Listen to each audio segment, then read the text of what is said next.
Bonsoir messieurs, dames. Aujourd'hui, ce soir, nous allons attaquer le second cours d'art dramatique. D'art dramatique. Alors, avant de venir, j'ai un peu réfléchi à ce que j'allais vous dire. Je vais vous parler de la volonté de l'acteur. C'est-à-dire, la volonté, c'est ce qui permet à l'acteur d'envisager une action. Je décide d'aller manger à table, ou bien je décide de parler, ou bien je décide tout simplement de faire cette conférence avec vous sur l'art dramatique. Alors là, c'est la volonté.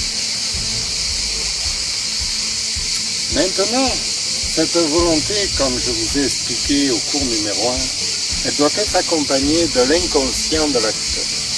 L'inconscient doit le diriger vers cette volonté. Et si nous unissons volonté et inconscient dans la même direction, nous allons aller vers une réussite de l'action. Donc, si j'ai bien appris ma leçon, je vais réussir à faire cette conférence sur la volonté de l'acteur.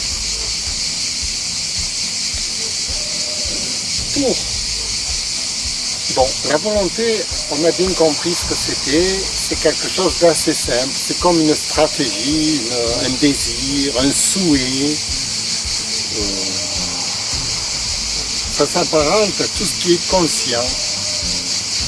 Et l'inconscient vient transformer cette volonté, ce désir, dans une certaine direction. Soit il oriente à rebours et je me casse la gueule, ou bien il oriente dans la même direction. Et alors c'est une réussite totale.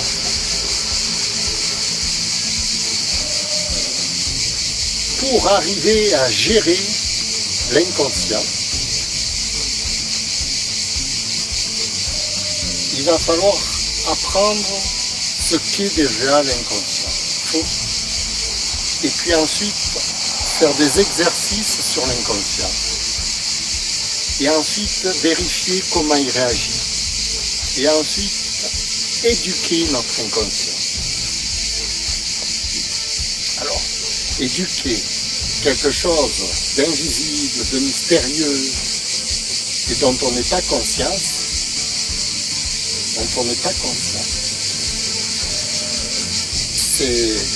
c'est assez périlleux. Mais nous allons vérifier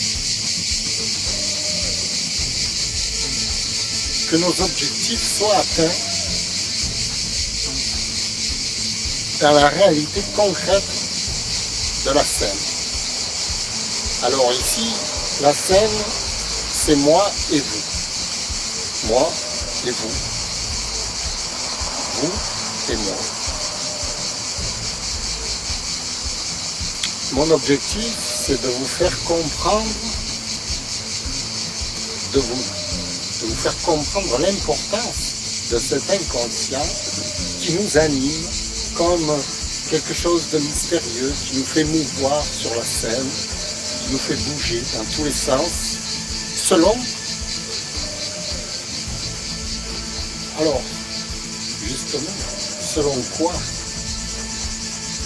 Parce que ce n'est plus notre volonté consciente qui nous dirige, c'est quelque chose qui est inconscient.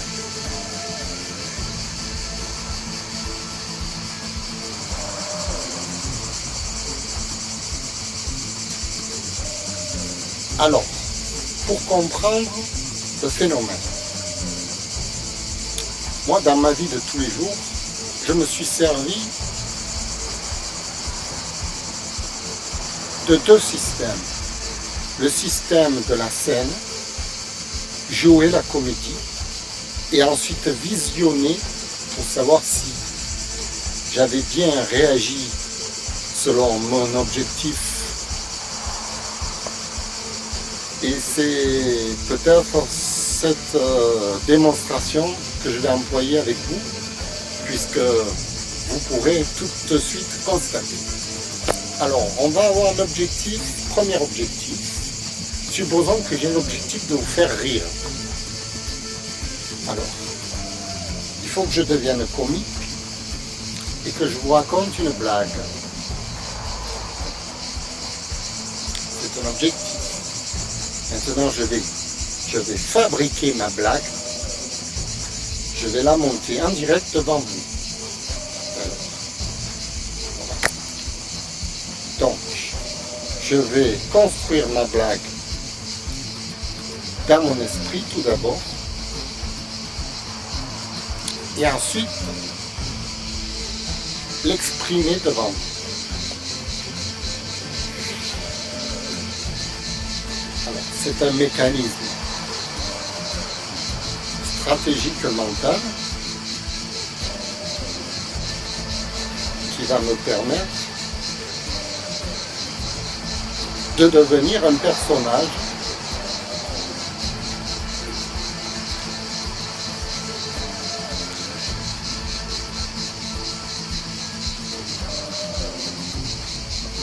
alors évidemment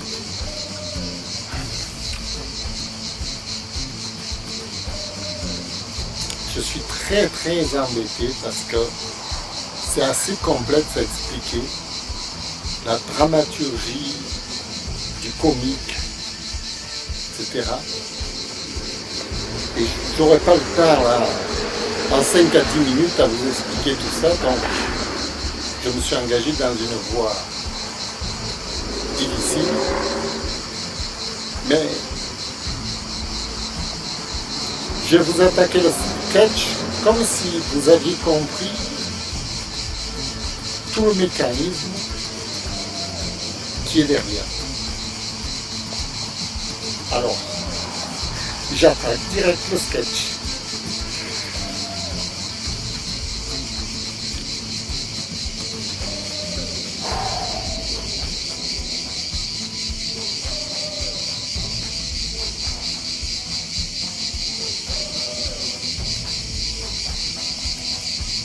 Messieurs, dames, je m'appelle Filou.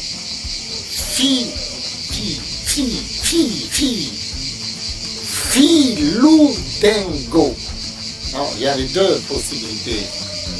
Fifi Dingo ou Filou Dingo. J'ai opté pour Filou Dingo. Demain, j'ai un rendez-vous avec l'ANP, enfin, Pôle emploi. Tout le monde connaît ce que c'est. Pôle emploi des comédiens à Marseille.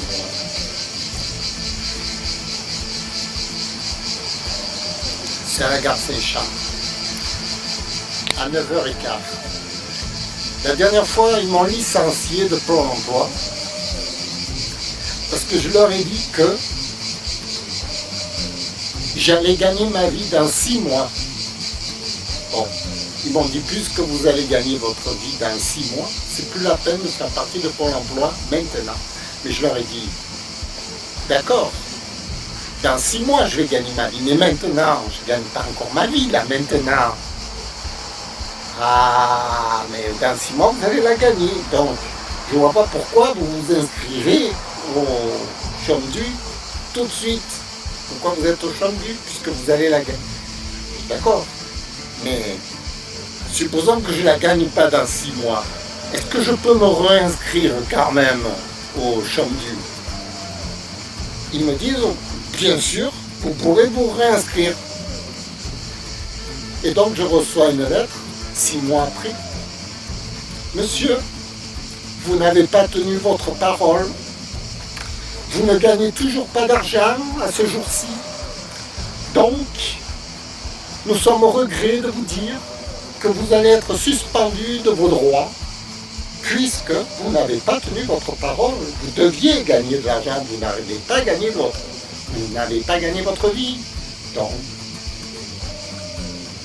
Et vous êtes susceptible de passer au tribunal à Arenc pour nous expliquer pourquoi vous avez échoué lamentablement à gagner de l'argent, n'est-ce pas?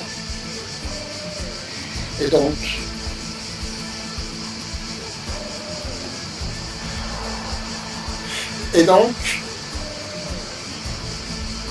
vous n'avez plus le droit d'être comédien, vous n'avez plus le droit d'être comique, vous n'avez plus le droit de rechercher d'emploi. Vous n'avez pas tenu votre parole.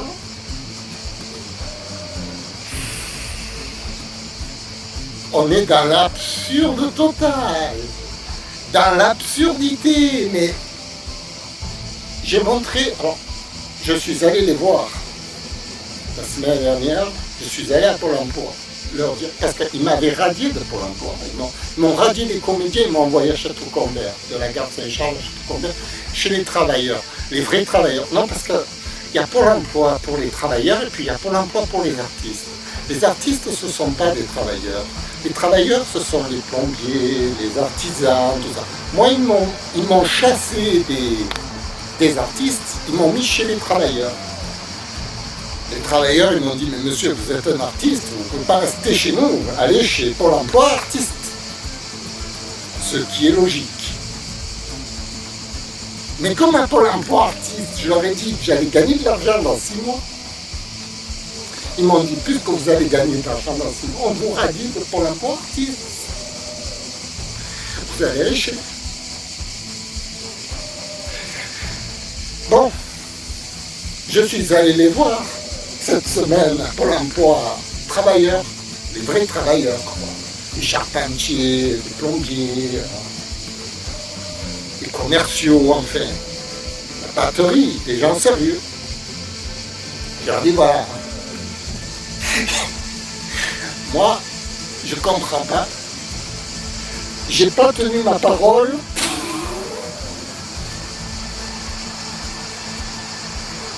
Je devais gagner de l'argent. J'ai pas réussi. J'ai jamais été embauché nulle part. Évidemment, pourquoi je dois être jugé au tribunal d'Arenc pour ne pas avoir tenu ma parole. Ma parole, j'aurais voulu la tenir, ma parole. Si j'avais gagné de l'argent, il n'y a aucune raison que je sois encore là devant vous. Aucune raison. Donc ils m'ont dit, on va vous arranger tout ça. Demain matin, vous avez rendez-vous avec Pôle emploi artiste. C'est eux qui vont régler votre problème. Ouais. Ok. Il y a 6 mois, ils m'ont licencié. Ils n'ont plus voulu de moi. Ils vont me voir arriver. Ok. Moi j'y vais. Ça ne me fait rien. Je vais leur expliquer. Je ne sais pas ce que je vais leur expliquer. Je comprends pas. D'ailleurs, ça fait 2 ans que je suis à Pôle emploi. 2 ans. Ils ne m'ont pas proposé un seul emploi. Un seul emploi d'artiste. Comédien, professeur de théâtre, musicien, des choses simples pour un artiste. Pas un emploi. Alors, j'ai rouspété. J'ai déjà rouspété après eux. Oui. D'ailleurs, pour ça que je leur ai dit, puisque vous ne me proposez rien, je vais trouver de l'emploi moi-même, par moi-même. C'est là que je vais gagner de l'argent, tout seul. Bon, évidemment, j'ai échoué. Maintenant, je reviens. Et vous savez ce qu'ils m'ont répondu? Ils m'ont dit, les emplois sérieux, pour les artistes sérieux, c'est pas pour vous. Vous n'avez jamais été un artiste sérieux. Vous n'avez jamais gagné de l'argent en tant qu'artiste.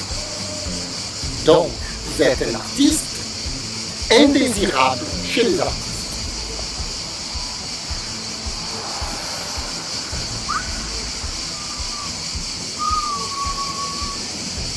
Moi, je suis d'accord avec eux sur le principe. Je peux être indésirable chez les artistes et aussi être indésirable chez les plombiers, les maçons, les travailleurs, les vrais travailleurs. Je suis indésirable chez les travailleurs, je suis indésirable chez les artistes, je suis désirable juste entre vous et moi. Alors, j'ai décidé de prendre ma caméra et d'y aller direct avec mon public. Évidemment, sur YouTube, j'ai posté une dizaine de vidéos. J'ai eu 53 vues. Alors je me suis dit, je vais payer pour avoir plus de vues. Oui, ça c'est comme ça qu'on fait. On paye et on obtient plus de vues. Alors j'ai commencé par faire un chèque illimité d'ailleurs. Au bout d'une semaine, mon compte en banque, il a commencé à baisser dangereusement. J'avais 6 000 vues et 300 € de moins sur mon compte en banque. Je me suis dit stop. On ne peut pas aller dans ce cercle.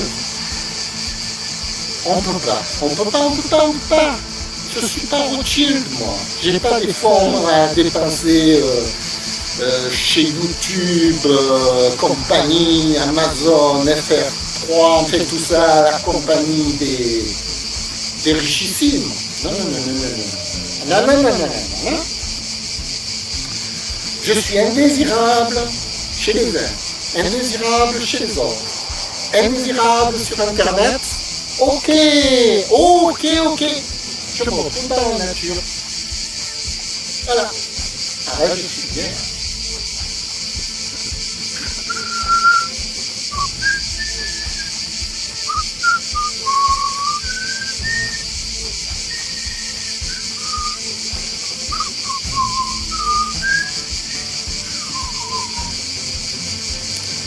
Alors, quand même, vous allez me dire, monsieur, vous n'êtes pas sérieux.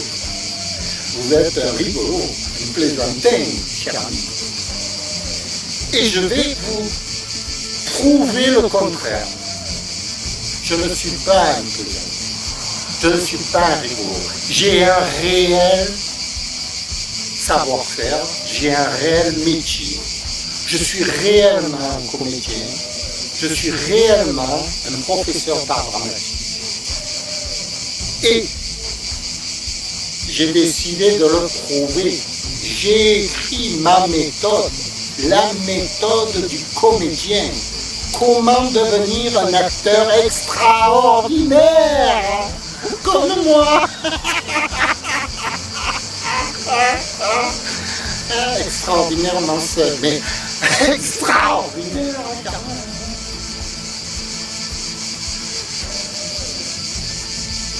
J'ai écrit mon livre. J'ai mis 4 ans pour l'écrire. 20 ans d'expérience résumée dans un petit manuel de 80 feuilles. Rien du tout. 2 ans. 20 ans de travail résumé en 10 étapes. Très court. Oh, j'avais pas besoin de marquer beaucoup de choses. C'est pas que je ne sais pas beaucoup de choses, c'est que ça a déjà tout été écrit sur la comédie. J'ai eu simplement donné les références.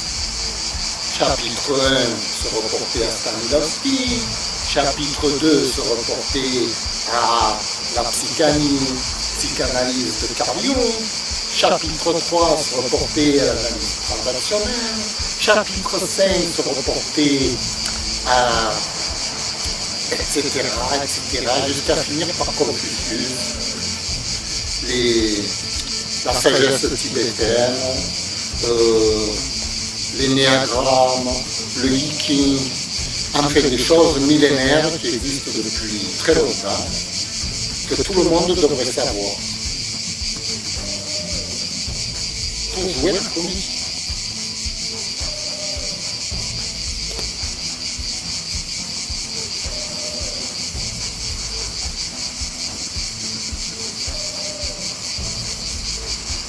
Ah, une chose très importante quand même,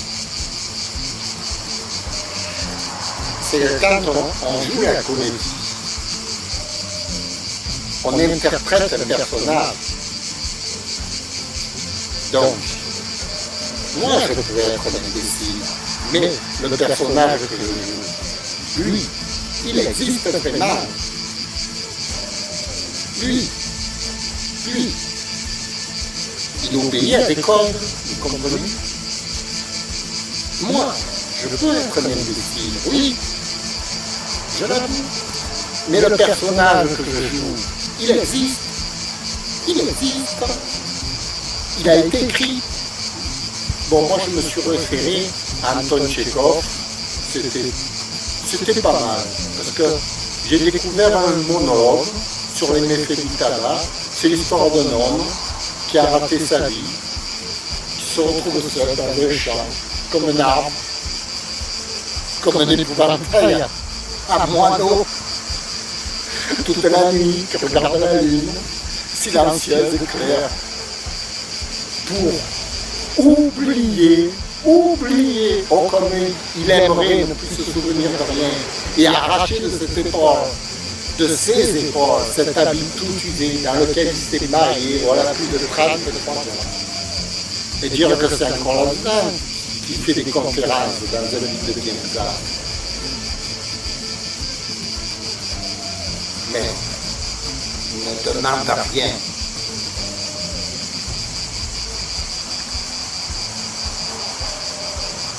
Il est au-dessus de tout cela, plus pur que tout cela. Il a été jeune, intelligent, il allait à l'université, faisait des rêves. Maintenant, il n'a plus besoin de rien, d'un peu de repos, c'est tout. De repos. Je ne joue pas bien mon personnage. Mon personnage, il joue quand même.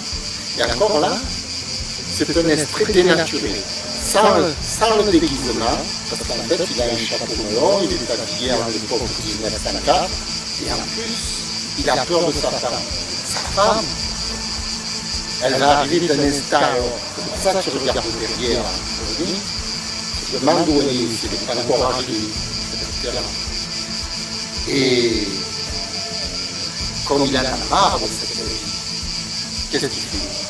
Il prend son harmonica et il joue de la musique, comme ça en public, devant tout le monde, et il fait le pitre.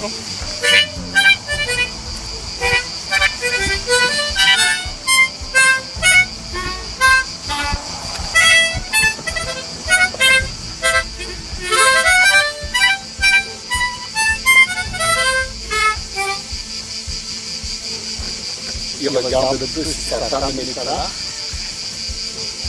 et il continue.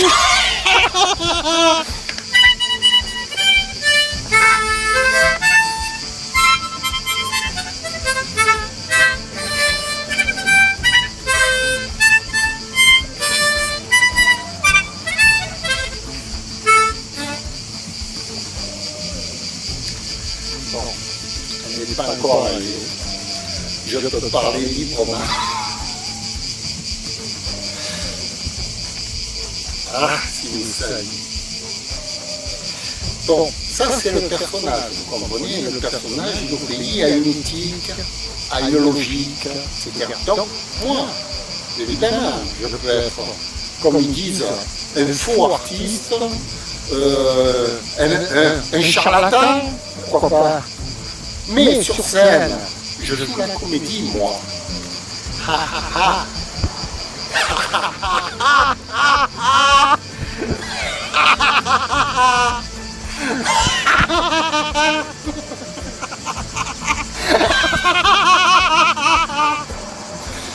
Bon, peu importe. Sur scène, devant la caméra, hein, vous le constatez quand même. Hein. Je ne suis pas un imbécile. Hein, vous n'allez pas le dire. D'ailleurs, si vous avez un doute, je vous conseille de revenir à mon petit manuel d'art dramatique. Comment devenir un acteur extraordinaire.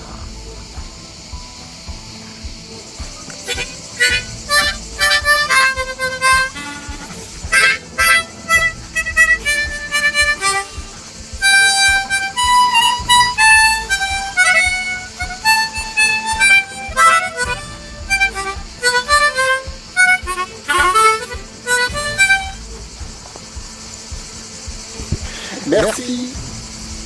Et à la prochaine.